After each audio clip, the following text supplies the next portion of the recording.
So without further delay हामी start गर्दै गरौँ। केही क्वेसन्सहरू छ भने हजुरले च्याटमा बक्समा राख्दै गर्नुहुन्छ। हामी लास्टमा यो फिडब्याक सेसन सकेपछि लास्टमा चाहिँ हामी त्यो क्वेसन्सहरूलाई एड्रेस गर्छौँ है। सो अब हाम्रो पहिलो क्वेसन रहेको छ, what is meant by right to information, explain its need and discuss the legal provisions made in Nepal for protection of the right to information रहेको छ। सो अब मैले पहिला भने जस्तै गरी अब हरेक एन्सर स्टार्ट गर्दाखेरि चाहिँ के हुनुपर्छ भन्दाखेरि अब व्यक्तिपिछे फरक फरक तरिकाबाट एन्सर स्टार्ट गरिन्छ। तर जस्तो हामीले रिसर्च गर्नुपर्ने छ भने रिसर्च क्वेसन त्यो टाइटल चाहिँ हामीले फ्रेम गर्न सक्यौँ भने रिसर्च आफै म्यापिङ हुँदै जाने गर्छ। हो त्यस्तै एन्सर लेख्दाखेरि चाहिँ एन्सरको एउटा टाइटल फ्रेम गरेर चाहिँ एन्सरलाई लिमिट गर्न सकिन्छ। सो यसको पनि एउटा सर्ट टाइटल अलिकति क्रिएटिभ वेमा राख्ने। So right to information meaning and legal provisions भनेर राखियो। सो अब स्टार्टिङ गर्दाखेरि चाहिँ कस्तो भन्दाखेरि यो क्वेसन्सलाई एड्रेस गर्ने हिसाबले के यो एन्सरले चाहिँ के कुन डिरेक्सनतर्फ एन्सर जान्छ भन्ने कुरा चाहिँ हजुरको इन्ट्रोडक्सनले देखिँदाखेरि राम्रो हुन्छ। जस्तो the right to information RTI empowers people to question governance making it essential to understand its meaning necessity and legal framework adapted in Nepal for its protection भनेर यो क्वेसनले जे सोधेको छ त्यसलाई अलिकति क्रिएटिभ वेमा पस्किने हुन्छ है। यो इन्ट्रोडक्टरी प्याराग्राफ धेरै लामो लेख्नु पर्दैन, 2-3 लाइनको लेख्ने। फर्स्ट पार्ट अफ क्वेसन चाहिँ राइट टु इन्फर्मेसन भनेको के हो, मैले पहिला पनि भनिरहेको हो। के भन्दाखेरि जस्तो कुनै पनि एउटा जुन आइडिया छ त्यसको बारेमा चाहिँ कुनै ऐनले अथवा कुनै एउटा निकायले चाहिँ डिफाइन गरेको छ भने चाहिँ त्यस्तो खालको डेफिनेसन चाहिँ लेख्नु होला। त्यो चाहिँ अलिकति अथेन्टिक हुन्छ होइन। यदि छैन भने आफ्नो हिसाबमा लेख्न सक्नुहुन्छ।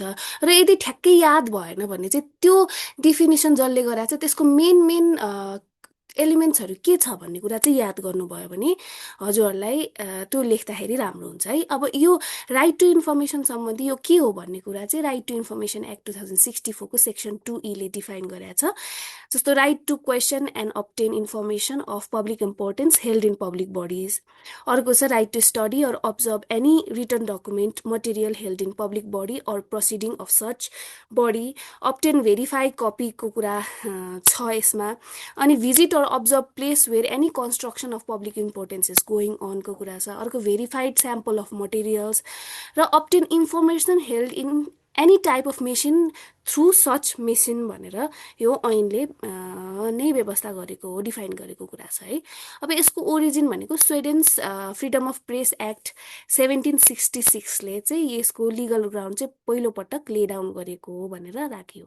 अब need of right to information चाहिँ के हुनसक्छ त निड राइट टु इन्फर्मेसनको अब्जेक्टिभ भनौँ भने इम्पोर्टेन्स भन्यो भने पनि यही कुराहरूलाई चाहिँ मिलाएर लेख्न सकिन्छ। जस्तो इन्स्योरिङ ट्रान्सपेरेन्सी इन गभर्नेन्सको कुरा भयो होइन। अनि त्यसपछि empower citizens to make active participation in democratic process, discouraging corruption abuse of अथोरिटीको, strengthening rule of law and democracy, promoting accountability of public authorities et cetera. Legal प्रोभिजन्समा चाहिँ अब स्टार्ट विथ कन्स्टिट्युसन होइन। जस्तो आर्टिकल 27 मा राइट टु इन्फर्मेसनको कुरा छ। अब यति मात्रै लेख्ने भन्दा पनि यसले चाहिँ के छ त मेन कुरा के छ यसको भन्दाखेरि डिमान्ड र रिसिभ इन्फर्मेसन गर्न सक्ने in case of matters of public interest, तर एक्सेप्सन पनि छ त्यहाँ चाहिँ कन्फिडेन्सियालिटीका कुराहरू। अनि आर्टिकल 19 ले चाहिँ राइट टु कम्युनिकेसनको कुरा गर्छ, no publication broadcasting dissemination et cetera be censored, तर यसको लागि पनि सर्टेन एक्सेप्सन्सहरू चाहिँ छ भनेर लेख्न सक्यो। आर्टिकल 28 मा right to privacy related to documents and data etcetera, अरू कुराहरू पनि जस्तो पोलिसिजहरूमा पनि छ। अब राइट टु इन्फर्मेसन एक्ट 2064 त मेन एक्ट भइहाल्यो। यसको अब्जेक्टिभ भनेको फङ्सन अफ स्टेट ओपन र ट्रान्सपेरेन्ट बनाउने, limitation to right to right to information भनेको चाहिँ serious jeopardy to sovereignty, integrity, territorial integrity होइन, नेसनल सेक्युरिटी लगायतको कुराहरू भयो भने डाइरेक्टली एफेक्टिङ इन्भेस्टिगेसन, इन्क्वायरी र प्रोसिक्युसनको सन्दर्भमा जस्तो मुद्दाको अनुसन्धान अभियोजनमा नै त्यो राइट टु इन्फर्मेसन जुन माग गरिन्छ त्यसले चाहिँ एफेक्ट गर्ने भयो भने त्यो चाहिँ यो limitation to right to information हो। अर्को भनेको यदि कसै दुईटा देशबिच चाहिँ यो सम्बन्ध जुन हुन्छ कुटनीतिक सम्बन्धमा चाहिँ ह्रास आउने त्यस्तो भयो भने चाहिँ त्यस बेला पनि लिमिट गर्छ। अर्को भनेको चाहिँ इन्डिभिजुअलको प्रिभेसी, हेल्थ, लाइफ लगायतको कुराहरूमा इन्टरफेयर गर्ने रहेछ त्यस्तो इन्फर्मेसनले भने त्यो पनि लिमिटेसन हो। अब यो ऐनले चाहिँ अर्को एकदमै इम्पोर्टेन्ट कुरा के चाहिँ व्यवस्था गराएको छ भन्दाखेरि नेसनल इन्फर्मेसन कमिसन होइन, राष्ट्रिय सूचना आयोग भन्ने एउटा निकायको इस्टाब्लिसमेन्ट गरेको छ। अब रेस्पोन्सिबिलिटी अफ पब्लिक बडीको कुरा गर्छ यसले होइन, क्लासिफाई र अपडेट इन्फर्मेसनको कुरा गर्छ, प्रोएक्टिभ डिस्क्लोजरको कुरा गर्छ यसले। त्यो भनेको चाहिँ जस्तो एभ्री 3 मन्थ्समा चाहिँ आफ्नो वेबसाइटमा चाहिँ के काम गर्यो त विगतको 3 महिनामा त्यो चाहिँ सार्वजनिक गर्नुपर्छ, हरेक निकायको दायित्व हो होइन। प्रोएक्टिभ डिस्क्लोजर भन्छ त्यस्तो कुराहरू। सिटिजन्स एक्सेस टु इन्फर्मेसन चाहिँ कुन आधारमा चाहिँ बढाएको छ, जस्तो सूचनाको हक, सूचनाको अधिकार अन्तर्गत के अरे विभिन्न सूचना माग गर्ने विषयहरू भए, अनि एप्रोप्रिएट ट्रेनिङ टु स्टाफ्सको कुराहरू पनि भए होइन। Provision and right to information officer in every public body होइन, सूचना अधिकारीको कुराहरू भयो। प्रोसिडियर टु अक्वायर इन्फर्मेसन, अनि यदि फेलियर भयो भने चाहिँ त्यसको नोटिसका कुराहरू भए, अनि कम्पेन्सेसनको कुरा भए, अनि प्रोटेक्सन अफ विसल ब्लोअर भनेको चाहिँ कुनै पनि अब कस्तो भन्दाखेरि सुराकी जस्तो खालको विसल ब्लोअर भनेको चाहिँ कतै अनियमितताहरू भयो भने त्यसको चाहिँ गएर सम्बन्धित निकायमा गएर उजुरी दिने खालको व्यक्ति होइन, त्यस्तोलाई चाहिँ विसल ब्लोअर भन्छ। अब अर्को ऐन छ हामीसित good governance operation and management act 2064। यसको मेजर व्यवस्था के छ त भन्दाखेरि सिटिजन्स चार्टरको कुरा गरेको छ, पब्लिक हियरिङको कुरा गरेको छ, स्पोक्स पर्सन प्रवक्ताको कुरा गरेको छ है, हरेक पब्लिक बडीमा चाहिँ प्रवक्ता पनि राख्नुपर्छ भन्ने कुरा छ। अब कन्क्लुड गर्दाखेरि चाहिँ यो सबैलाई समेट्ने गरी छोटो कन्क्लुजन लेख्नु पर्ने हुन्छ, र कन्क्लुजन लेख्दाखेरि चाहिँ सकेसम्म अलिकति पोजिटिभ लेन्सबाट लेख्दा राम्रो हुन्छ है। So the right to information भनेको चाहिँ ट्रान्सपेरेन्सी, अकाउन्टेबिलिटी र पार्टिसिपेटरी डेमोक्रेसीको लागि चाहिँ एउटा कर्नर स्टोन हो होइन। नेपालले कन्स्टिट्युसनल लिगल मेजर्सहरू गरेको छ, यद्यपि केही च्यालेन्जेसहरू भए पनि इन्स्टिट्युसनल क्यापेसिटी इन्हान्स गरेर, पब्लिक अवेरनेसहरू गराएर र ओपननेस कल्चरलाई चाहिँ पब्लिक एडमिनिस्ट्रेसनमा झन् इम्प्लिमेन्ट गरेर चाहिँ राइट टु इन्फर्मेसनलाई चाहिँ सेक्योर गर्न सकिन्छ भनेर यसरी कन्क्लुड गर्न सकियो। सो अब अर्को क्वेसन छ, what is state building? Write down various dimensions of state building, विभिन्न आयामहरूको कुरा गरेर चाहिँ स्टेट बिल्डिङको। सो अब state building constructing the foundation of an effective state. अब इफेक्टिभ स्टेटको लागि चाहिँ एउटा फाउन्डेसन बनाउने भन्ने कुरा भयो स्टेट बिल्डिङको जुन मर्म छ है। सो अब इस्ट्याब्लिसिङ अ स्टेबल, फङ्सनल र legitimate government that is responsible to its citizens and capable of sustaining peace, promoting development and upholding rule of law is the need of today's. भनेपछि अहिलेको यो need भनेको चाहिँ एउटा stable, functional र legitimate government establish गर्दै sustainable peace, डेभलपमेन्टलाई promote गर्ने र रुल अफ ललाई अपहोल्ड गर्ने चाहिँ अहिलेको आवश्यकता हो भनेर स्टार्ट गरियो होइन। यस्तै सन्दर्भमा चाहिँ स्टेट बिल्डिङको कुरा चाहिँ आउने हुन्छ, र यो बारे चर्चा गर्दाखेरि चाहिँ यसको कसरी क्यापेसिटी डेभलप गर्ने, लेजिटिमेसीका कुरा, स्ट्याबिलिटी कसरी गेन गर्ने भन्ने कुराहरू चाहिँ हेर्नु सान्दर्भिक हुन्छ। त्यही भएर चाहिँ यसका की डाइमेन्सन्सहरू चाहिँ हामीले अध्ययन गर्नुपर्छ भन्ने हिसाबले यो इन्ट्रोडक्सन लेखियो। मिनिङ अफ स्टेट बिल्डिङ, अब यसको भनेको चाहिँ यो चाहिँ प्रोसेस हो of developing and strengthening political, administrative, institutional र legal structure necessary for a state to function effectively. एउटा स्टेटलाई राम्रोसँग फङ्सन गर्नको लागि चाहिँ विभिन्न आयामहरू मा इन्भल्भ हुने प्रोसेस हो स्टेट बिल्डिङ भनेको। So it involves creating institutions that maintain order, provide public service, protect citizens rights र इन्स्योर इकोनोमिक र सोसल डेभलपमेन्ट है। यो चाहिँ डाइनामिक हुन्छ, कन्टिन्युस हुन्छ र इभल्भिङ प्रोसेस पनि हो। स्टेट बिल्डिङ भनेको चाहिँ एउटा पोलिटिकल प्रोसेस पनि हो, अनि यसको मेकानिजम्स चाहिँ operate in groups that are integral part of political प्रोसेसको कुरा।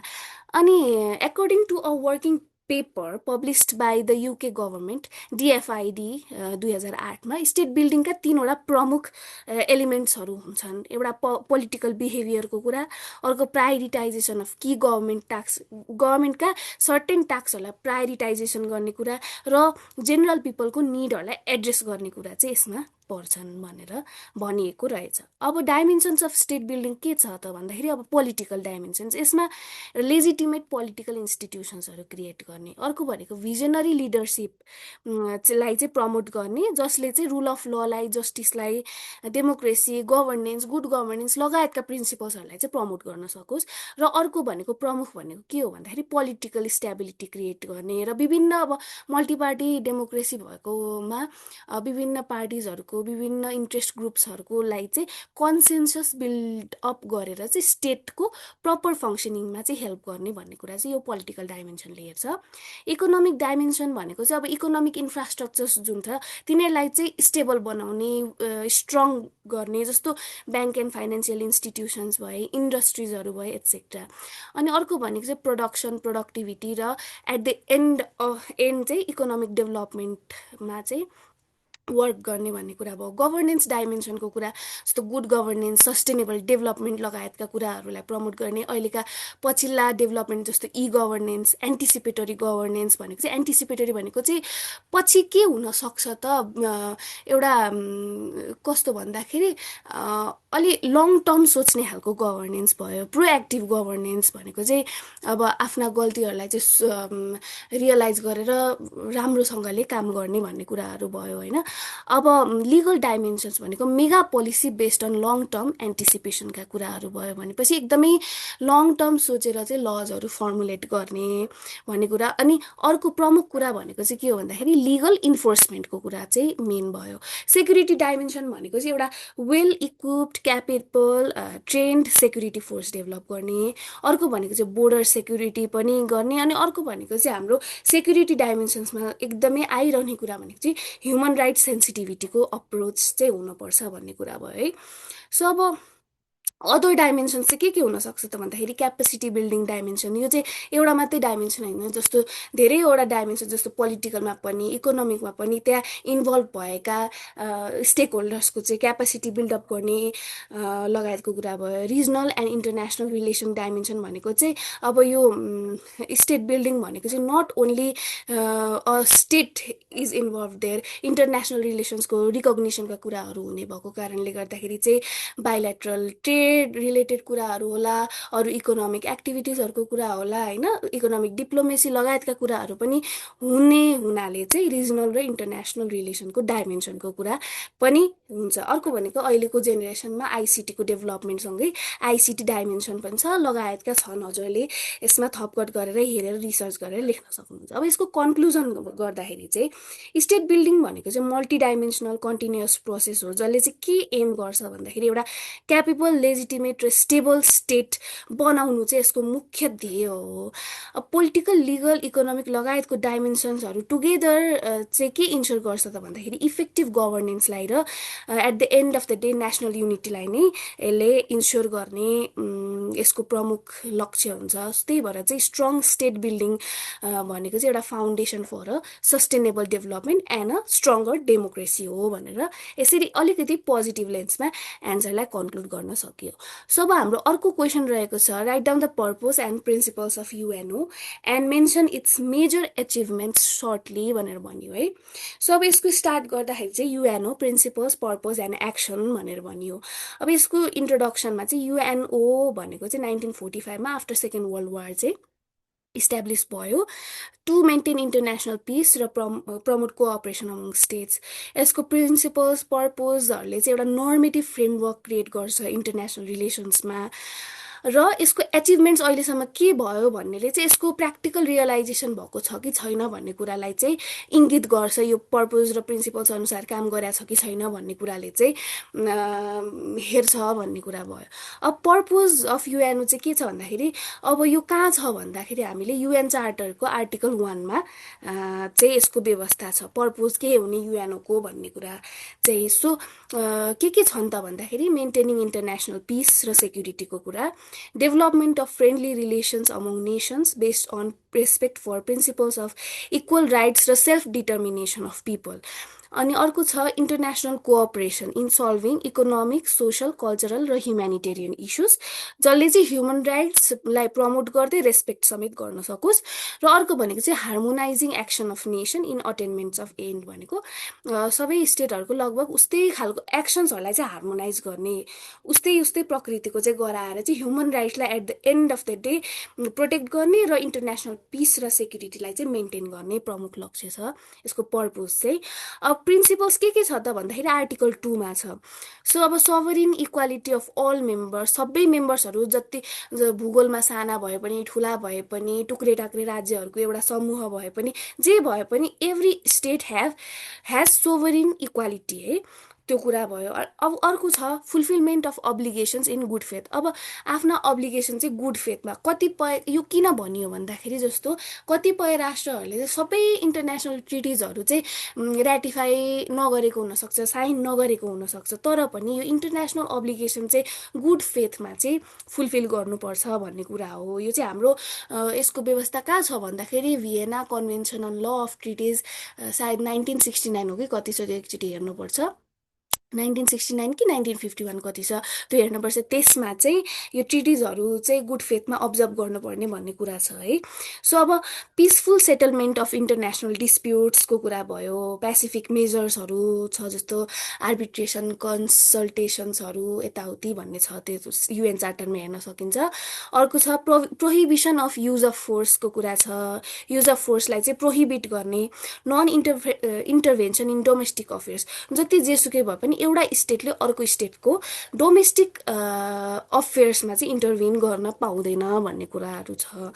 र एसिस्टेन्स टु युएन एक्सन्स भन्ने छ अर्को प्रिन्सिपल्स है।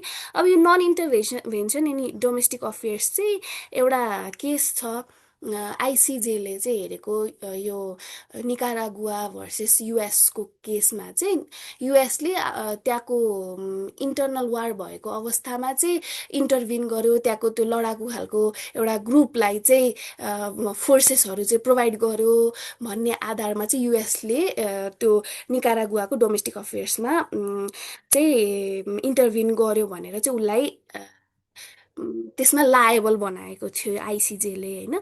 सो त्यो एउटा इक्जाम्पल छ, लेखिरहनु पर्दैन तर हजुरलाई बुझाउँदाखेरि मैले भनेको है, त्यो एक्जाम्प्लिफाई गरेको। सो अब मेजर अचिभमेन्ट्स चाहिँ के छ त भन्दाखेरि अचिभमेन्ट भनेपछि यो पोजिटिभवाला त्यसले केसम्म गर्यो भन्ने कुरा, सक्सेसको कुरा हो है यो चाहिँ युएनको।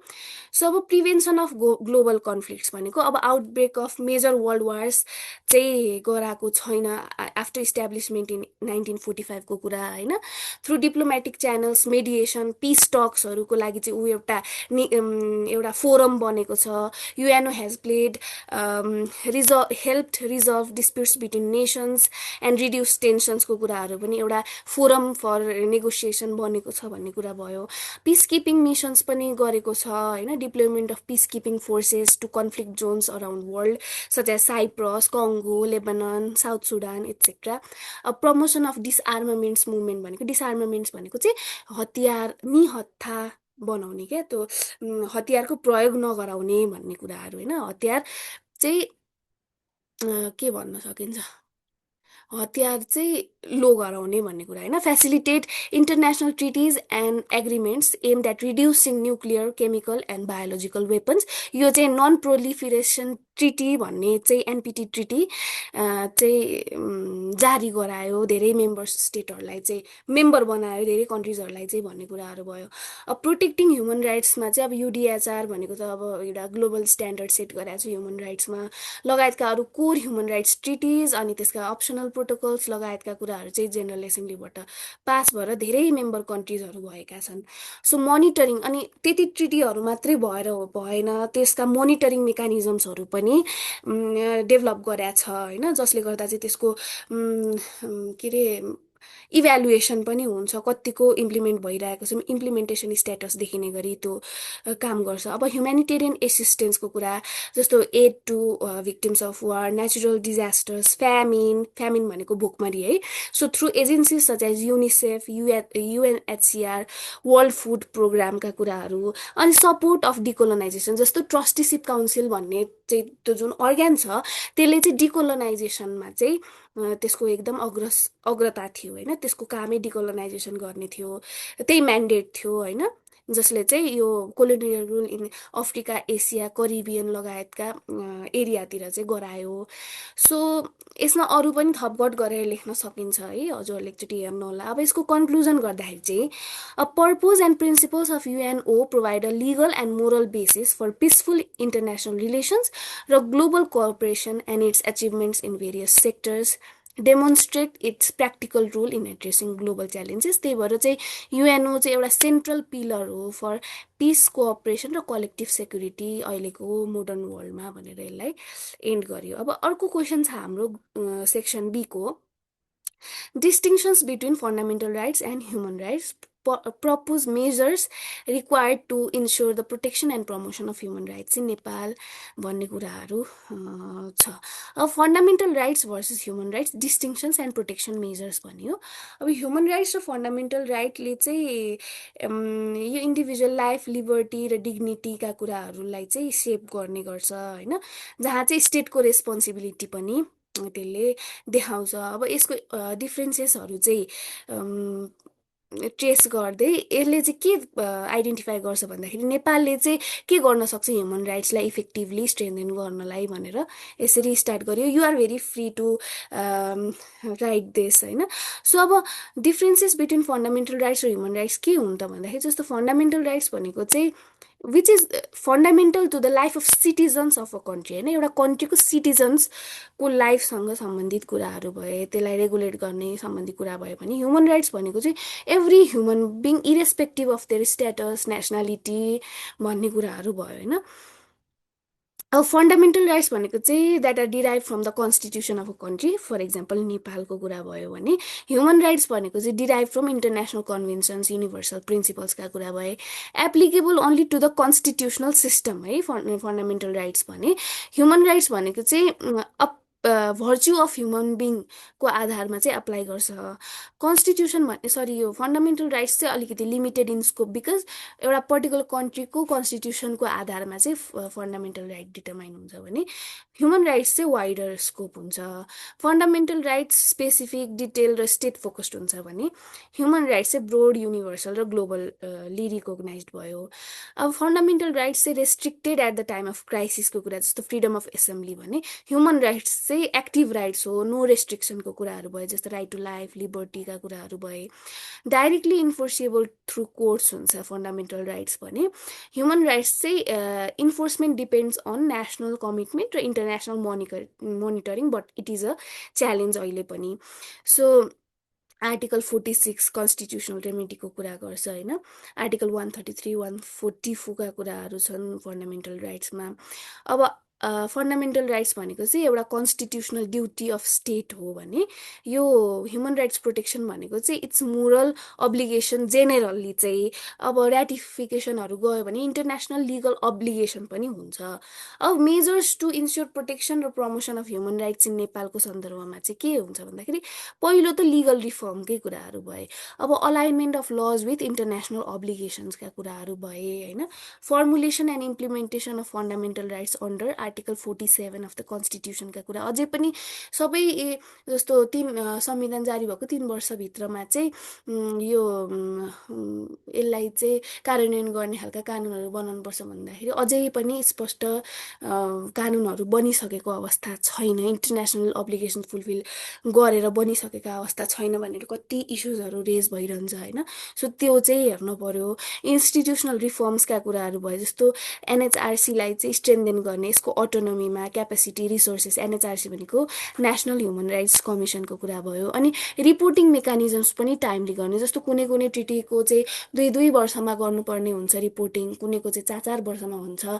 सो त्यो हेरेर टाइमली रिपोर्टिङ गर्ने, जस्तो युनिभर्सल पिरियोडिक रिभ्यू भन्छ, ट्रिटी बडिज रिपोर्टिङ मेकानिजम्स हुन्छ है।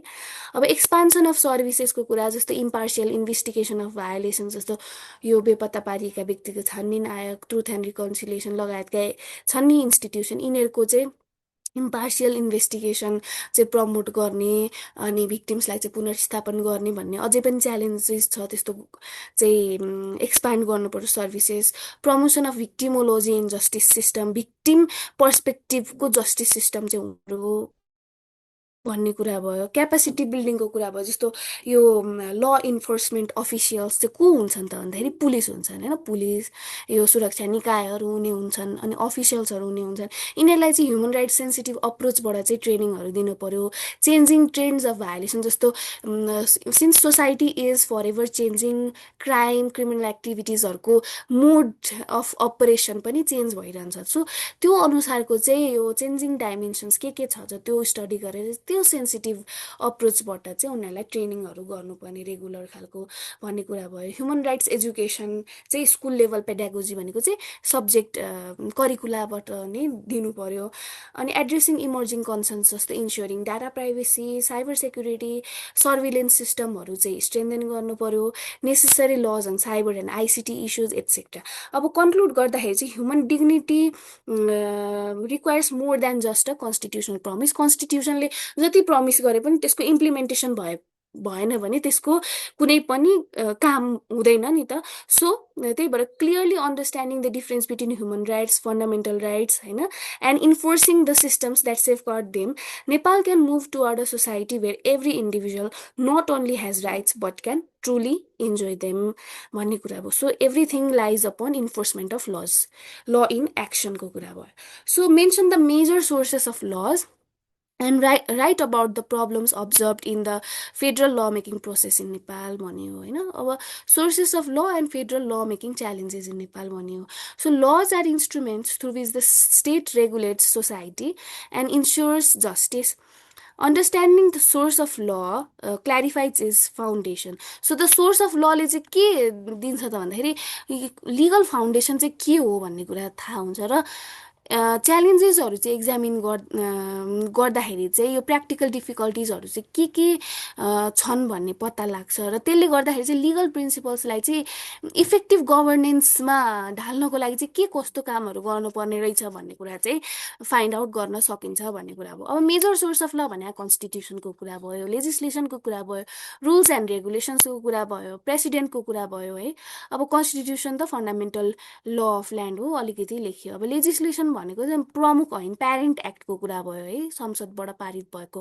रुल्स एन्ड रेगुलेसन्स भनेको चाहिँ कस्तो भन्दाखेरि त्यो ललाई चाहिँ एक्जिक्युट गर्नको लागि चाहिँ त्यो जुन एक्ट छ त्यो मात्रै भएर हुँदैन होइन, त्यसले चाहिँ अधिकार दिएको हुन्छ। जस्तो नियम बनाउने अधिकार, निर्देशिका बनाउने अधिकार कसमा हुने भन्ने कुरा चाहिँ त्यो प्यारेन्ट एक्टले दिएको हुन्छ होइन। त्यसको आधारमा चाहिँ रुल्स र रेगुलेसन्स बनिन्छ र मोस्टली रुल्स र रेगुलेसन्स चाहिँ एक्जिक्युटिभ बडिज जस्तो गभर्मेन्ट बडिज, मिनिस्ट्रिजहरूले, स्वायत्त संस्थाहरू जस्तो अटोनोमस बडिजहरूले बनाउने गर्छन् होइन। सो यसमा चाहिँ अलिक बढी प्रोसिड्युरल एस्पेक्टहरू हुन्छ। सो अब प्रेसिडेन्ट भनेको सुप्रिम कोर्टबाट चाहिँ प्रतिपादन भएका सिद्धान्तहरू भयो होइन।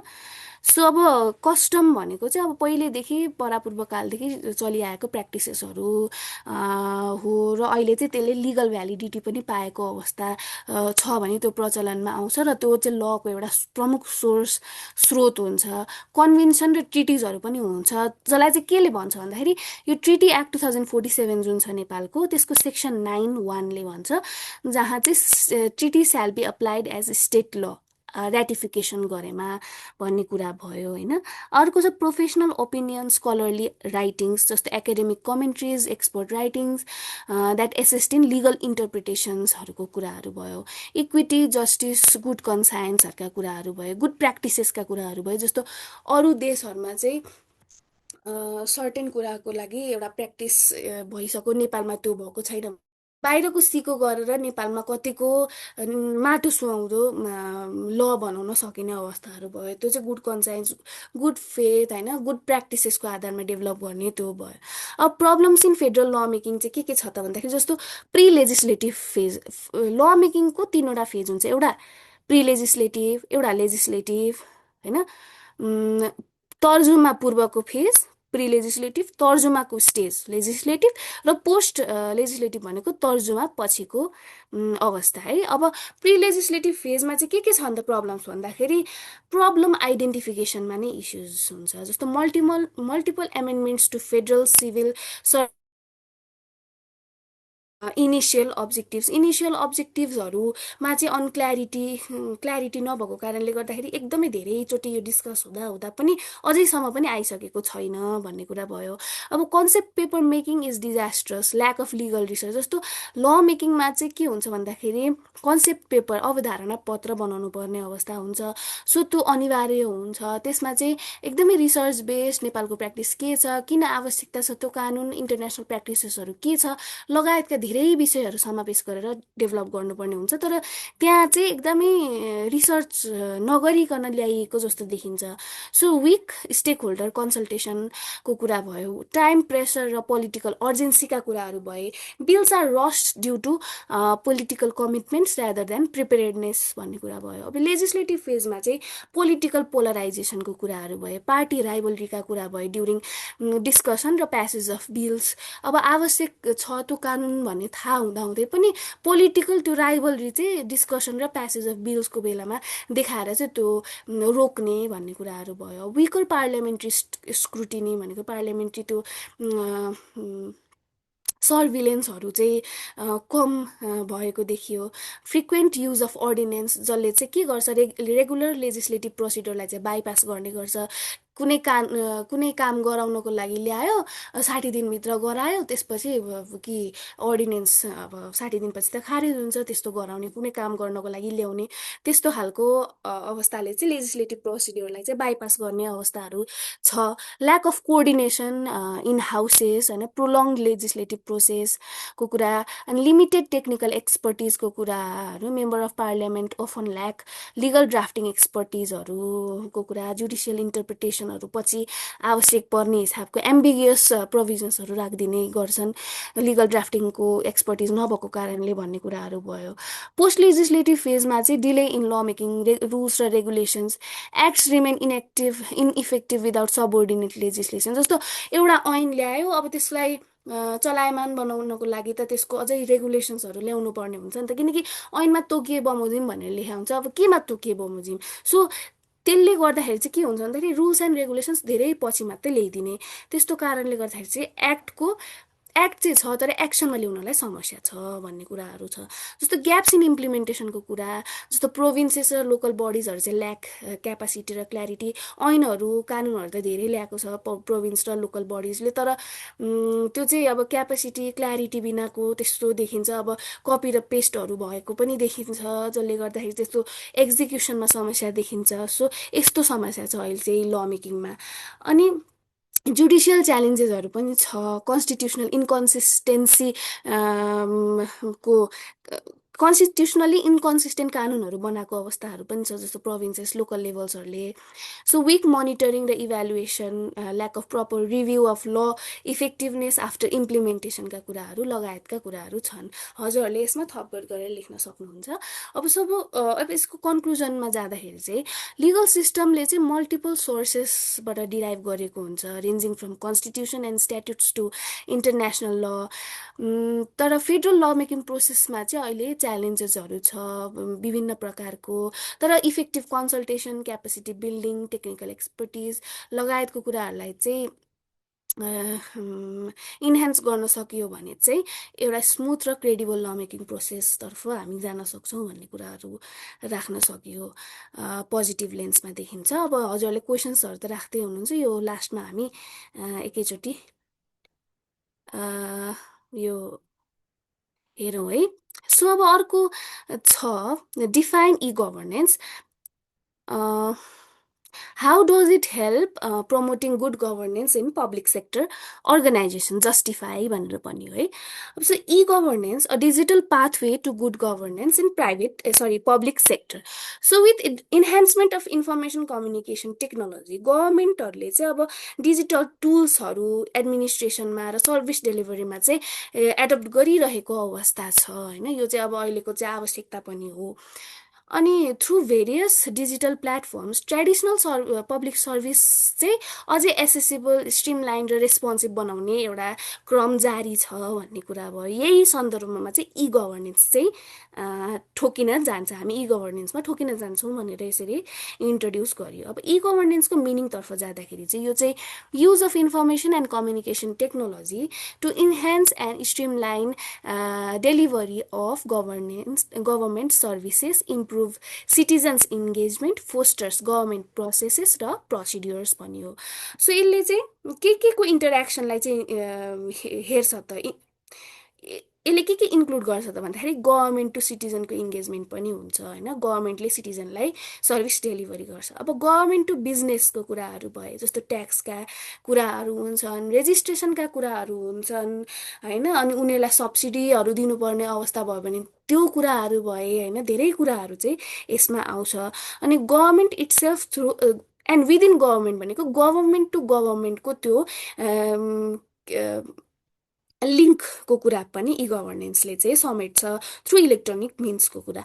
So concerned with paperless governance, जसले चाहिँ केमा फोकस गर्छ त भन्दाखेरि transparency, equitability, participatory and accountable service डेलिभरीको कुरा. र यसको ओरिजिन भनेको चाहिँ गुड गभर्नेन्स 1990sदेखि गुड गभर्नेन्सको कन्सेप्ट आयो, त्यही सँगसँगै आएको कुरा हो. र फर्स्ट टाइम चाहिँ प्रेसिडेन्ट एल गोर अफ युएसएले चाहिँ 1993मा चाहिँ प्रयोग गरेका थिए यो शब्द. सब रोल अफ ई गभर्नेन्स चाहिँ के हुन्छ त गुड गभर्नेन्स प्रमोट गर्नको लागि चाहिँ भन्दाखेरि यसले चाहिँ ट्रान्सपेरेन्सी प्रमोट गर्छ. कसरी भन्दाखेरि अब promoting transparency, efficiency and effectiveness, ensuring accessibility भनेर साथीहरूले लेख्नुहुन्छ है एन्सरमा. तर त्यो चाहिँ सबैले लेख्छन् क्या. त्यही भएर चाहिँ त्यसलाई अलिकति जस्टिफाई गर्ने हिसाबले थोरै एक लाइन लेख्दाखेरि चाहिँ, र एक लाइन लेख्ने अथवा त्यसलाई एक्जाम्प्लिफाई गर्यो भने चाहिँ त्यो हाम्रो जुन पोइन्ट लेख्छौँ त्यो अलिक सान्दर्भिक हुन्छ अनि जस्टिफाएबल पनि देखिन्छ. सो यहाँ के लेख्यो भन्दाखेरि जस्तो open access to information about government of operation, decisions, एक्सपेन्डिचर्सका कुरा. जस्तो फर इक्जाम्पल के भन्दाखेरि युज अफ प्रोएक्टिभ डिस्क्लोजर. अघि मैले राइट टु इन्फर्मेसनमा भने नि, त्यो प्रोएक्टिभ डिस्क्लोजरको प्रयोग. वेबसाइटमा publication of laws, policies, decisions को कुरा भयो होइन. यसले गर्दा के भयो भन्दाखेरि ट्रान्सपेरेन्सी प्रमोट भयो. अब efficiency and effectiveness of governance हो. सो यसले चाहिँ के गर्छ, कस्ट सेभिङ गर्छ, ब्युरोक्रेसीको जुन हुन्छ त्यसलाई रिड्युस गर्छ, फास्टर सर्भिस डेलिभरी गर्छ. यो रिड्युस्ड ब्युरोक्रेसी भनेको चाहिँ जस्तो हामी फिजिकली प्रेजेन्ट भएर कुनै सर्भिस लिउँ भने धेरै समय लाग्ने, एउटा ठाउँमा जाने फेरि अर्को ठाउँमा जाने, त्यस्तो गर्नुपर्ने हुन्छ. तर अनलाइन सर्भिस भयो भने त हामी एउटै ठाउँमा बसेर एकैचोटि सर्भिस लिन सक्छौँ, जसले गर्दाखेरि चाहिँ एउटा ब्युरोक्रेटिक डिस्क्रेसनबाट हामी टाढा रहन सक्छौँ. एउटा एउटा फर्मेटमा एउटा सेट अनलाइन प्रोसिडरको थ्रुबाट हामीले चाहिँ हाम्रो सर्भिस लिन सक्दाखेरि चाहिँ के भयो भन्दाखेरि त्यसले इफेक्टिभ र इफिसियन्ट पनि भयो एक हिसाबमा. अर्को भनेको करप्सन, इम्ब्रेजलमेन्ट अनि यो जुन छ नि एब्युज अफ अथोरिटीको यो समस्यालाई पनि अलिक मिनिमाइज गर्ने अवस्था सिर्जना गर्छ. जस्तो फर इक्जाम्पल ई ब्याङ्किङको कुरा, ई पेमेन्ट, अनलाइन कम्प्लेन्ट, हेलो सरकार लगायतका कुराहरू भयो. अब इन्स्योरिङ एसेसिबिलिटीको कुरा जस्तो एउटा यो भनेको चाहिँ जस्तो reach to remote and marginalize ग्रुपमा भयो. यसले चाहिँ के इन्हान्स गर्छ भन्दाखेरि इन्क्लुसिभनेस र reduces geographical and social barriers in public service delivery. अब हातमा मोबाइल हुन्छ, मोबाइलबाट सर्भिस लिन सक्यो जहीँ बसे पनि भन्ने कुराहरू भयो. सिटिजन्स पार्टिसिपेसनको कुरा, जसले चाहिँ एउटा प्लेटफर्म क्रिएट गर्छ फर फिडब्याक, कम्प्लेन्ट्स, कन्सल्टेसन्सहरूका कुराहरू.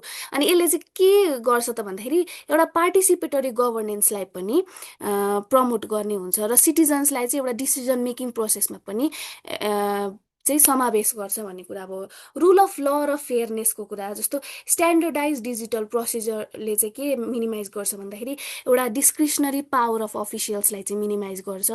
यसले चाहिँ इक्वल ट्रिटमेन्टको टु सर्भिस सिकर्सलाई मेन्टेन गर्छ, लिगल सर्टेन्टी र फेयरनेस इन एडमिनिस्ट्रेटिभ एक्सन्सलाई पनि प्रमोट गर्छ। फर इक्जाम्पल हाम्रो doctor online voter registration system, त्यहाँ अब लाइन काट्ने, फिजिकली प्रेजेन्ट हुँदाखेरि त लाइन काट्ने अवस्था हुनसक्ला, के होला, अब एउटा मान्छेले 10वटा टोकन लिएर बसेर ठाउँ रिजर्भ गर्ने हुनसक्ला।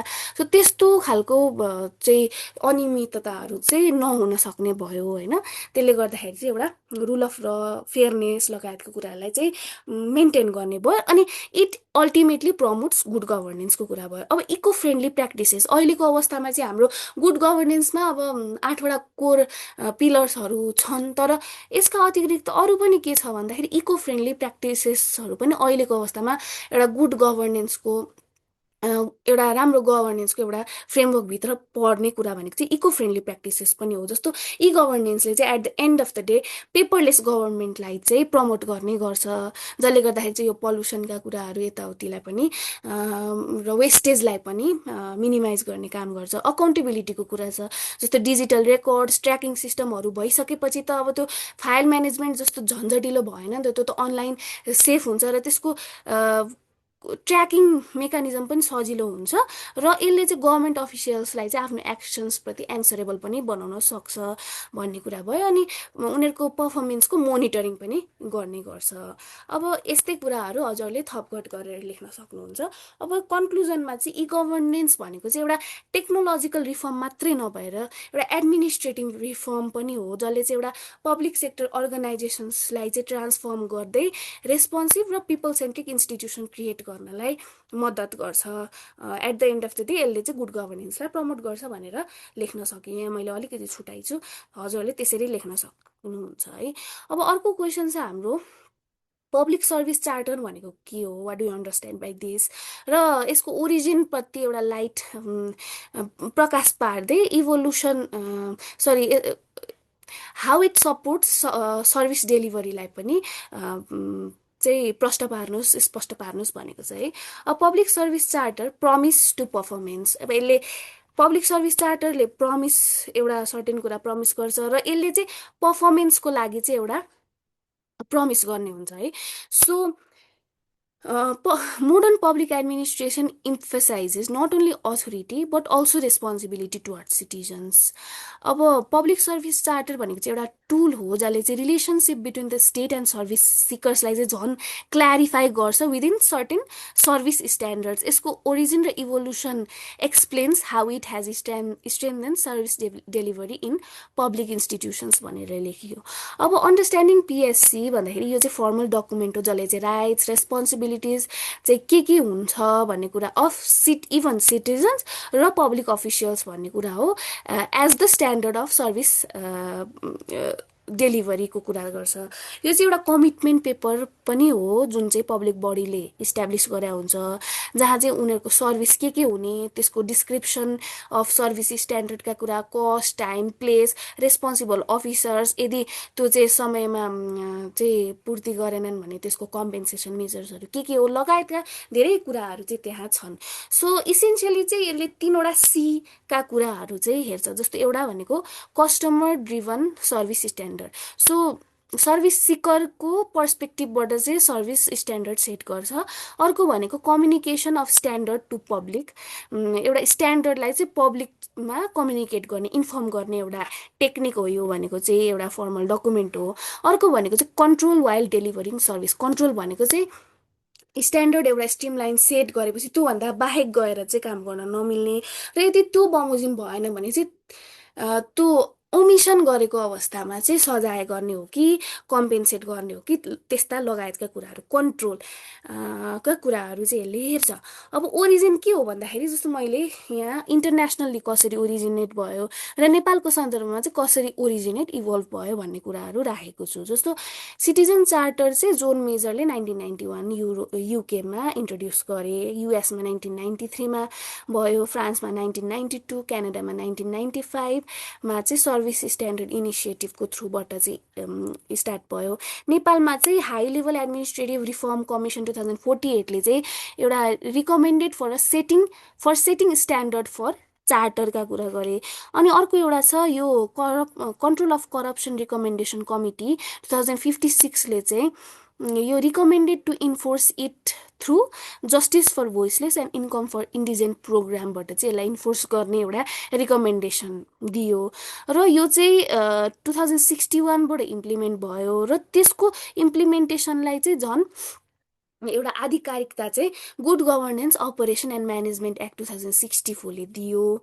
र अर्को छ राइट टु इन्फर्मेसन एक्ट 2064ले चाहिँ झन् एउटा क्याटालिस्टको चाहिँ माध्यम जस्तो भयो, जसले चाहिँ पब्लिक अफिसियलको duties towards disclosing information, duty disclose गर्ने प्रोसेसहरू, जस्तो राइट टु इन्फर्मेसन प्रोभाइड गर्ने प्रोसेसहरू लगायतका कुराहरू चाहिँ यो एक्टले दिएर चाहिँ एउटा क्याटालिस्टको मेजर जस्तो माध्यम जस्तो काम गर्यो। अनि अर्को छ citizen charter with compensation management directive 2069ले चाहिँ कम्पेन्सेसन यदि त्यहाँ भएका काम कारबाही नगरेमा वा नगरेमा चाहिँ कम्पेन्सेसन प्रोभाइड गर्ने भन्ने कुराहरू क्षतिपूर्ति सहितको यो बडापत्र भन्ने चाहिँ इस्यु गर्यो है। सो अब role of public service charter in improving service delivery के हुन्छ त भन्दाखेरि डिफाइन्स क्वालिटी, टाइमलीनेस र availability standards to citizens that citizens should expect from public service, holds public service officials accountable to the standards, अनि यसले चाहिँ clear information to service दिन्छ र यसले चाहिँ एम्बिग्युटी र कन्फ्युजन्सलाई पनि हटाउँछ भन्ने कुराहरू भयो। सर्भिस प्रोभाइडरलाई चाहिँ स्ट्रिमलाइन प्रोसेस चाहिँ फलो गर्नको लागि उसले इन्करेज गर्छ, provides structured way for citizens to give feedback and file complaints enabling service improvements, provides and sets measurable goals र benchmarks को कुराहरू भयो। अनि implementing र monitoring policies efficiently through citizen oriented service standard, अनि लास्टमा चाहिँ पब्लिक कन्फिडेन्स चाहिँ इन्हान्स गराउने भन्ने कुराहरू भयो है। यसमा हजुरले थपकट गरेर लेख्न सक्नुहुन्छ। सो पब्लिक सर्भिस चार्टरले चाहिँ एउटा shift from authority based administration to citizen centred गभर्नेन्सको एउटा सिफ्ट हो, यो चाहिँ यसले चाहिँ रिप्रेजेन्ट गर्छ त्यस्तो। सो यसको वेल इम्प्लिमेन्टेसन र कन्टिन्युटीले चाहिँ यो गुड गभर्नेन्सको एस्पिरेसन्स जुन छ त्यसलाई चाहिँ अचिभ गर्न हेल्प गर्छ भन्ने कुरा भयो। अब अर्को क्वेसन छ, what do mean by ethics र morality, does public service charter help to boost up morality of civil servants भनेर सोध्यो। अब public service charter boosting morality in service delivery भनियो है। लज र प्रोसिड्योरले चाहिँ मात्रै पब्लिक एडमिनिस्ट्रेसनलाई गाइड गर्दैन, मोरल भ्याल्युज, इथिकल स्ट्यान्डर्ड्स लगायतका कुराले पनि गाइड गर्ने गर्छ होइन। These shape the behaviour of civil servants र determine quality service delivery, ensuring performance of duties with integrity, respect र अकाउन्टेबिलिटीको कुरा गर्छ। यो आधारमा चाहिँ पब्लिक सर्भिस कोड भनेछु मैले है, सरी, पब्लिक सर्भिस चार्टर को चाहिँ यो सिभिल सर्भेन्ट्सको मोरालिटी प्रमोट गर्नको लागि चाहिँ एउटा सिग्निफिकेन्ट रोल हुन्छ भनेर लेखियो है। अब मिनिङ अफ इथिक्स र मोरालिटीमा इथिक्स भनेको चाहिँ एउटा सेट अफ प्रिन्सिपल्स हो, रुल्स हो, स्ट्यान्डर्ड हो, जसले चाहिँ बिहेभियरलाई, मान्छेको बिहेभियरलाई गाइड गर्छ अथवा ग्रुपलाई गाइड गर्छ to distinguish between what is wrong and right, good or bad. यो चाहिँ मोस्टली अब ड्युटी, अब्लिगेसन लगायतका कुराहरूसँग सम्बन्धित छ, अलिकति प्रोफेसनल स्फेयरमा, सोसल र पर्सनल स्फेयरमा पनि। अनि मोस्टली यो चाहिँ केमा रिफ्लेक्ट हुन्छ भन्दाखेरि कोड अफ कन्डक्टमा, प्रोफेसनल गाइडलाइनहरूमा चाहिँ यो झल्किन्छ। जस्तो for example code of conduct for legal practitioners 2079, अनि अहिले यो जुन निर्वाचनको माहौल छ, निर्वाचन आचार संहिता पनि भयो, यसले चाहिँ एउटा आचार संहिता होइन, निर्वाचन सम्बन्धी अब कुन कुन निकायले के चाहिँ इथिकल कन्डक्टहरू चाहिँ गर्न पाउने, के चाहिँ आचार संहिता बाहेकको कुरा हुने भन्ने कुरा चाहिँ यो इथिक्स अन्तर्गत पर्यो है, हजुरले लेख्न सक्नुहुन्छ। अब मोरालिटी भनेको चाहिँ यो चाहिँ एउटा सेल्फ कन्भिक्सनको कुरा हो होइन। यो encompasses deeply held convictions about what constitute moral and reasonable. यो हेर्नु होला है हजुरहरूले, एउटा सिस्टम अफ बिलिफ हो, भ्याल्यु हो, प्रिन्सिपल्स हो। यो चाहिँ अब जस्तो for example sense of humanity, चोरी गर्नु हुँदैन भन्ने लगायतको यो हाम्रो मोरालिटिज हुन्छ, त्यो एउटा डिपली हेल्ड कन्भिक्सन हो नि। सो अब ways in which public service charter boost morality of civil servants. Yes, PSC boost morality of civil servants in following way. जस्तो यसले चाहिँ एक्सेप्टेबल र अनएक्सेप्टेबल कन्डक्ट के हुने भन्ने कुरा चाहिँ डिटरमाइन गर्छ होइन, जसले गर्दा चाहिँ it makes them distinguish between right and wrong action in public duties. पिएससीले चाहिँ एउटा कन्सायन्स चाहिँ बिल्डअप गर्छ, इन्फ्लुएन्स गर्छ by bridging gap between legal compliance र मोरल कमिटमेन्ट। अब यसले चाहिँ अनेस्टी, न्युट्रालिटी, डेडिकेसनलाई चाहिँ इम्फोसाइज गर्छ र यसले चाहिँ मोरल बिहेभियरलाई चाहिँ प्रमोट गर्दै मिसयुज अफ अथोरिटीलाई चाहिँ डिस्करेज गर्छ। Misuse of authority is immoral at the end of the day. So अब अर्को छ हाम्रो स्पेसिफिक एक्ट र ओमिसन। एक्ट भनेको गर्नुपर्ने काम, ओमिसन भनेको गर्नुपर्ने काम नगरेमा इज ओमिसन है। So clearly setting powers and limiting, thus in discouraging immoral and unethical behaviors. अनि standard code of conduct reduces personal bias, favouritism, unethical practices, जसले चाहिँ एउटा साउन्ड एडमिनिस्ट्रेसन चाहिँ निर्माण गर्छ भन्ने कुरा भयो। यसले चाहिँ एउटा service to people, fairness, respect for law भन्ने कुरा चाहिँ कल्टिभेट गर्छ, जसले चाहिँ एउटा मोरल कन्सियसनेस चाहिँ बिल्डअप गर्न मद्दत गर्छ भन्ने कुरा भयो। अब यसले चाहिँ सिटिजन सेन्टर्ड सर्भिसेसलाई इम्फोसाइज गर्दै इम्प्लोइजलाई पनि पब्लिक वेलफेयर लाई प्रायोरिटाइज गर्दै काम गर्नलाई उसले इन्करेज गर्छ भन्ने कुरा भयो। It encourages civil servants to reflect on their actions. अब आफूले गरेको काम कारबाहीप्रति चाहिँ रिफ्लेक्सन हेर्नको लागि होइन, त्यो पछाडि फर्केर मैले के गरेछु भन्ने कुरा चाहिँ हेर्नको लागि चाहिँ एउटा प्रतिबिम्ब भनौँ न को काम गर्छ। एन्ड दस इम्प्रुभ सर्भिस डेलिभरीको कुरा। Commitment to service standard builds public trust, motivating employees to uphold moral values, develop an institutional culture based on ethical norms and moral responsibility rather than personal इन्ट्रेस्टका कुरा यसमा हजुरले थपघट गर्न सक्नुहुन्छ। अब कन्क्लुजनमा चाहिँ यसले चाहिँ एउटा strong sense of duty, honesty, fairness चाहिँ सिभिल सर्भेन्ट्समा इन्स्टिल गर्छ, creating a moral and ethical culture that benefits them, citizens and government at large भनियो।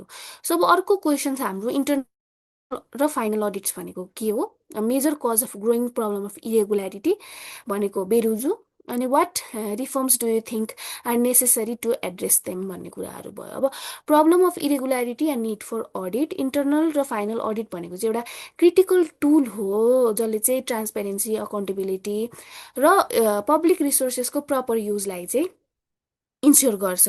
र अडिटले चाहिँ यो फाइनेन्सियल इरेगुल्यारिटिजलाई डिटेक्ट गर्ने र भावी हुन सक्ने फाइनेन्सियल इरेगुल्यारिटीलाई चाहिँ प्रिभेन्ट गर्ने काम गर्छ। र नेपालले चाहिँ यो मिसयुज र इनइफिसियन्सी चाहिँ बढिरहेको अवस्था छ, बेरुजु चाहिँ बढिरहेको अवस्था छ होइन। सो यसलाई चाहिँ इन्स्टिट्युसनल र प्रोसिड्युरल रिफर्म, लिगल रिफर्म पनि आवश्यक छ भन्ने हिसाबले इन्ट्रोड्युस गरियो।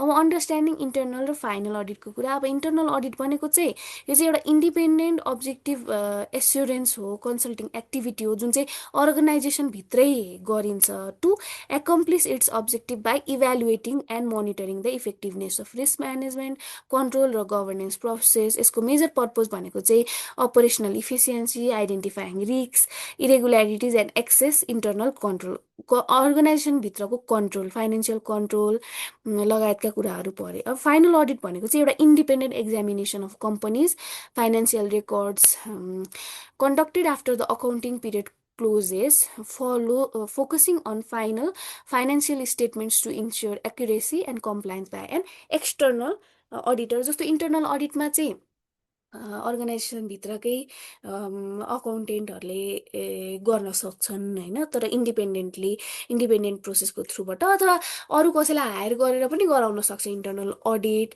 तर यो फाइनल अडिट भनेको चाहिँ एउटा इन्डिपेन्डेन्ट एक्सटर्नल अडिटर, मोस्टली चाहिँ गभर्मेन्ट अफिसेसको केसमा अडिटर जेनरलको अफिसले गर्छ। So its major purpose is to examine the accuracy of financial statements, access legality and ensure proper use of public funds. अनि इन्टर्नल अडिट भनेको चाहिँ सिए लगायतको टिमले गर्न सक्ने भयो है। फाइनल अडिट चाहिँ अफिस अफ अडिटर जेनरल मा को थ्रुबाट चाहिँ गरिन्छ।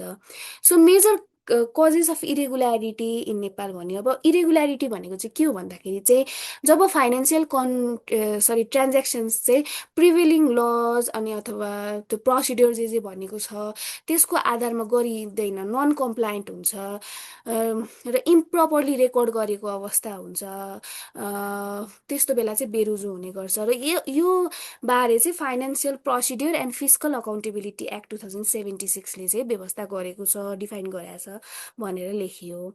सो सिन्स अब यता मेजर कज अफ इरेगुल्यारिटी के हो भन्ने मात्रै सोधेको कारणले यसलाई धेरै व्याख्या गरिरहनु परेन, तर इङ्गित गर्दा हुन्छ financial procedure and fiscal accountability act 2076मा चाहिँ यसको डेफिनेसन छ भनेर राखियो।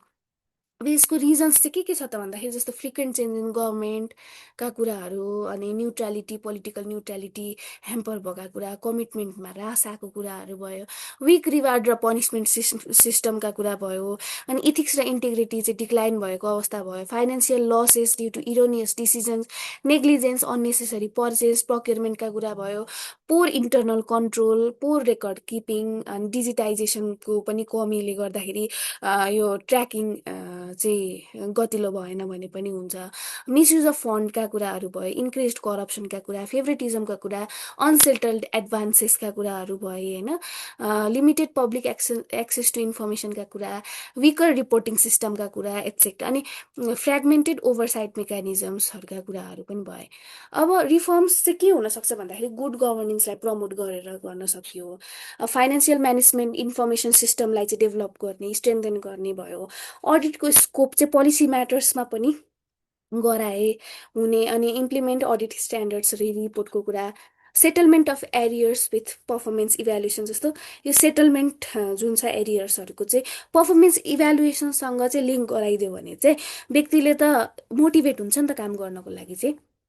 सो त्यो भनेको व्यक्ति भन्दा पनि अफिसियल। अनि conduct performance audit, research based audit to measure resource इफेक्टिभनेसका कुरा, गभर्मेन्ट कमिटमेन्टलाई चाहिँ सेक्योर गर्ने भाया लज पोलिसिजका कुरा, स्ट्रेन्थेन इन्टरनल कन्ट्रोल र मोनिटरिङ सिस्टम्सहरू, empower final audit institution with capacity building, resource इन्हान्समेन्टका कुरा, अनि कोलाबोरेसन पनि फोस्टर गर्ने अमङ इन्फोर्समेन्ट र ओभरसाइट बडिजहरू, अनि अवेरनेसहरू पनि रेज गर्ने कुराहरू भयो, अनि create specific mechanism on hearing case on audit irregularities for expert सल्युसनका कुरा, अनि enhancing reward and punishment system, जस्तो यदि कुनै इन्टिटीले चाहिँ जस्तो बेरुजु उसको ट्रान्ज्याक्सनमा चाहिँ बेरुजु देखेन भने चाहिँ उसलाई चाहिँ पोइन्ट दिने, अथवा जस्तो रिवार्ड सिस्टम डेभलप गर्ने लगायतका कुराहरू भयो होइन।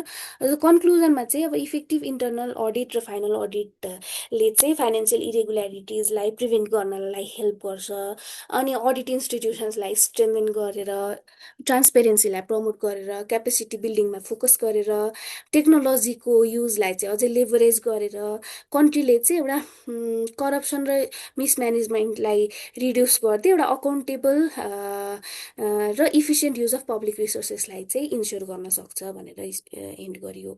सो अर्को क्वेसन छ अब राइट सर्ट नोट्स अन, अब यो चाहिँ ह्युमन रिसोर्स म्यानेजमेन्ट प्रोसेस, अब कतै ह्युमन रिसोर्स म्यानेजमेन्ट डाइमेन्सन्स भनेर सोध्छ, स्टेप्स भनेर नि सोध्न सक्छ, अब यहाँ प्रोसेस भनेर सोध्यो, कुरा एउटै हो है। अब ह्युमन रिसोर्स म्यानेजमेन्ट प्रोसेस भनेको चाहिँ अब अहिलेको कम्पिटेन्ट र डाइनामिक अर्गनाइजेसनल इन्भाइरोमेन्टमा चाहिँ people are no longer seen as a mere workers but as assets, strategic assets. अब ह्युमन रिसोर्स म्यानेजमेन्टले चाहिँ एउटा स्ट्रक्चर्ड अप्रोच चाहिँ प्रोभाइड गर्छ to manage the human potential by aligning individual capabilities with organisational goals होइन, जसले चाहिँ के इन्स्योर गर्छ भन्दाखेरि इफिसियन्सी, ग्रोथ र सस्टेनेबिलिटी लाई चाहिँ इन्स्योर गर्छ। प्रोसेस अफ एचआरएम भनेको चाहिँ अब एक्विजिसन भनेको चाहिँ अब entry of right quality and quantity of human रिसोर्सको कुरा गर्छ। यसले चाहिँ ह्युमन राइट रिसोर्स प्लानिङको कुरा गर्छ, जब एनालिसिसको कुरा गर्छ, पर्सुएडिङको कुरा गर्छ होइन, रिक्रुटमेन्टको कुरा गर्छ, सेलेक्सनको कुरा गर्छ। अब डेभलपमेन्टको कुरा अर्को प्रोसेस भनेको डेभलपमेन्ट। अब यहाँ चाहिँ के हुन्छ भन्दाखेरि त्यो जुन सेलेक्ट भएर आएका क्यान्डिडेट्स छन् उनीहरूको कम्पिटेन्सीलाई चाहिँ इन्क्रिज गराउने काम चाहिँ यो चरणमा हुन्छ। जस्तो ट्रेनिङ गराएर, म्यानेजमेन्ट डेभलपमेन्ट गराएर, वर्कसप गराएर, लिडरसिप डेभलपमेन्ट प्रोग्राम लगायतका कार्यक्रमबाट गर्छन्। अब युटिलाइजेसन भनेको चाहिँ उनीहरूको जुन एक्सपर्टिज छ, उनीहरूको जुन स्किल छ त्यसको चाहिँ म्याक्सिमम् युटिलाइजेसन गर्ने। कसरी भन्दाखेरि assigning appropriate task, right person at right place लगायतका कुराहरू भयो, डेलिगेसन अफ अथोरिटीका कुरा, जब रोटेसनका कुरा, मोटिभेसनका कुरा यसमा पर्सन। अब मेन्टेनेन्सको कुरा भनेको चाहिँ retention of the human resource in an अर्गनाइजेसनको कुरा गर्छ, जसले चाहिँ के कुरा समेट्छ भन्दाखेरि इन्सेन्टिभ प्रोभाइड गर्ने, बेनिफिट्स प्रोभाइड गर्ने, रिक्रिएसनल एक्टिभिटिजहरू गर्ने, जस्तो टुर्सहरू गराउने, विभिन्न स्पोर्ट्स कार्यक्रमहरू पनि गराउने चलन छ आजकल। अब इम्प्लोइ वेलफेयरका कुराहरू, provident fund, insurance, social security मेजर्सका कुराहरू भए, ग्रेट्युटीका कुराहरू भए, रिटायरमेन्ट म्यानेजमेन्टमा ग्रेट्युटी, पेन्सन लगायतको कुरा। Therefore, in sum, human resource management transforms people into strategic assets by nurturing, deploying, sustaining their potential in an organization भनेर कन्क्लुड गरियो। अब अर्को छ हामीसित बजेट एन्ड इट्स अब्जेक्टिभ। अब बजेट मिनिङ एन्ड अब्जेक्टिभ भनेर start गरियो। बजेट भनेको चाहिँ एउटा फाइनेन्सियल ब्लु प्रिन्ट हो स्टेटको, जसले चाहिँ प्रायोरिटी सेट गर्छ, प्लान्स एन्ड पोलिसी सेट गर्छ स्टेटको। It links available resources with planned एक्सपेन्डिचरको कुरा गर्छ and guides public administration in economic management. र यसको कन्सेप्ट बुझ्नु र अब्जेक्टिभ चाहिँ यसको के हो भन्ने कुरा बुझ्नु चाहिँ आवश्यक छ फर इफेक्टिभ गभर्नेन्सको कुराहरू। अनि त्यही अनुसारकै एक्सन पनि गर्न पर्यो भन्ने कुरा भयो। अब अन्डरस्ट्यान्डिङ बजेटमा चाहिँ यो चाहिँ अब फाइनेन्सियल डकुमेन्ट हो, including details of public revenue, expenditures for a specific period of time, generally 1 इयरको कुरा, यसको सोर्सेसहरू के हो भन्ने कुरा हेर्छ। अनि यो चाहिँ एउटा स्टेटमेन्ट अफ इन्कम र एक्सपेन्डिचर हो for coming year based on previous years actual and current years revised status. French bougette leather ब्यागबाट यसको ओरिजिन भएको बुझिन्छ यो वर्डको। यसको कन्सेप्ट चाहिँ 1733बाट अरोज भएको, यस विकास भएको देखिन्छ in Britain by finance minister sir Walpole. र नेपालमा चाहिँ 2008 सालमा इन्ट्रोड्युस भएको देखिन्छ by prime minister Matrika Prasad Koirala and finance minister Subarna Shamsher. अब यसको अब्जेक्टिभ्स के छन् त भन्दाखेरि इस्टिमेसन अफ रिसोर्सको कुरा भयो, फोरकास्टिङ गभर्मेन्ट्स लाइकली इन्कम र एक्सपेन्डिचरका कुरा, इफिसियन्ट एलोकेसनको कुरा, हेल्प डिस्ट्रिब्युट रिसोर्सेसका कुराहरू होइन, प्रायोरिटी अनुसार केमा प्रायोरिटी छ, सोसल इकोनोमिक एडभान्टेजेसका आधारमा, विभिन्न आधारमा चाहिँ रिसोर्सको एलोकेसनका कुरा, र resource mobilization, raise revenue through taxes, fees अनि एक्सपेन्डिचरलाई पनि त्यही आधारमा मोबिलाइज गर्ने। इकोनोमिक ग्रोथ र डेभलपमेन्ट भयो यसको अर्को, जसले चाहिँ क्यापिटल फर्मेसनलाई प्रमोट गर्छ, इन्डस्ट्रियलाइजेसनलाई प्रमोट गर्छ, infrastructure development for a long term economic प्रोसेसलाई चाहिँ यसले हेल्प गर्छ। यसको अब्जेक्टिभ भनेको त्यो हो। जस्तो हाम्रो बजेटमा चाहिँ जस्तो प्रायोरिटी एरियाज, ट्रान्सफर्मेटिभ एरियाज लगायत भनेर त्यहाँ राखिएको हुन्छ। अब इकोनोमिक स्टेबिलिटीको लागि हो यसको अब्जेक्टिभ भनेको चाहिँ, utilise to avoid business fluctuation to accomplish the aim of financial स्टेबिलिटीको कुरा। अब एउटा पोलिसी इम्प्लिमेन्टेसन टुलको रूपमा कार्य गर्नको लागि पनि यसको अब्जेक्टिभ छ, जसले चाहिँ गभर्मेन्ट प्लान्स र पोलिसिजलाई चाहिँ कन्क्रिट फाइनेन्सियल प्रोग्राम र एक्सनमा कन्भर्ट गर्न सकोस्। फाइनेन्सियल डिसिप्लिन र कन्ट्रोल पनि ल्याउनको लागि चाहिँ यो आवश्यक छ। यसको अब्जेक्टिभ चाहिँ त्यो पनि हो, जसले चाहिँ पब्लिक एक्सपेन्डिचरलाई रेगुलेट गर्दै मिसयुज अफ पब्लिक फन्डलाई पनि प्रिभेन्ट गर्छ थ्रु प्रपर प्लानिङ र मोनिटरिङ मेकानिजम्स भयो। So budget is a comprehensive financial plan जसले चाहिँ इकोनोमिक र एडमिनिस्ट्रेटिभ फङ्सन अफ स्टेटलाई चाहिँ डाइरेक्ट गर्छ भने यो चाहिँ एउटा पब्लिक पोलिसीको एउटा पावरफुल इन्स्ट्रुमेन्टको रूपमा पनि काम गर्छ। त्यही भएर sound budget is the foundation of effective governance and sustainable development भनेर हामीले यो एन्सरलाई कन्क्लुड गरियो। सो अब हजुरको क्वेसन्सतर्फ जाउँ है, केही छ भने हजुरले भन्नुहोला।